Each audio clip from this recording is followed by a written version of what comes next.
welcome to the second player profile of 2024.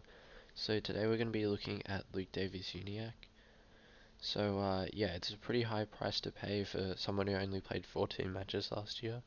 Um, but yeah, I think his scoring potential is really good.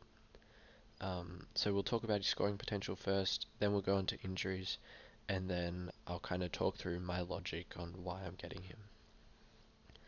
So scoring first, as you can see, he had a breakout season in 2022, lifted his average by like more than 16 points, and then he broke out again in 2023, lifted his average by like more than 12 points there. So yeah, he's on a very good upwards trajectory. He's only 24 years old, so yeah, I can definitely see him like keeping on improving and everything.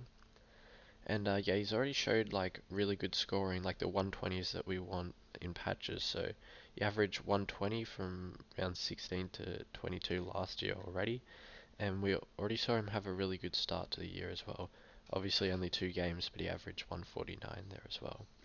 So I reckon if he can stay injury free this season, like 120 is definitely possible.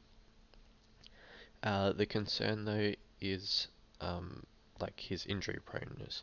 So he wasn't too bad, as you can see. He played most of the games 2021 and 2022, and then before that he was mostly just omitted a couple times. Um, but in 2023 he did have a few injuries. So he missed in round 3 because of calf tightness, round 7 because of a heel injury, and then all these games, well, apart from the bye, were due to a hamstring injury. And then the last 2 here were a foot injury, which apparently he's all good now. He's in full training and everything. So yeah, we don't need to worry about that. But yeah, that is pretty concerning that he missed so many games due to like so many injuries. And yeah, a couple like soft tissue injuries as well. So yeah, that's not great. But overall, I think although his injuries are pretty bad, he's still pretty young, and he's currently having like pretty much a full preseason, so I don't think it's that bad. So now my conclusion: why do I think we should get him?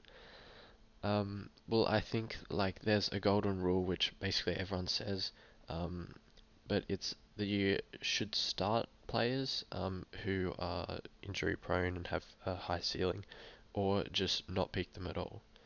And that's because like you don't want to miss out on their super high scores at the start of the season and then trade into them and then they get injured, because they've still got the same injury risk like whenever you trade them in, and you knew they were going to score well anyway, so like why are you trading them in?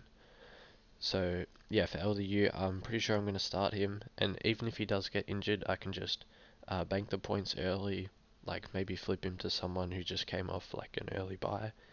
So yeah, that's the worst case scenario, and it isn't really that bad. But yeah, if he's injury free, like he's like genuine value, like maybe 50k value, and yeah, he's going to be one of the top midfielders in the competition. So yeah, personally, I think the risk is worth the reward with LDU, and yeah.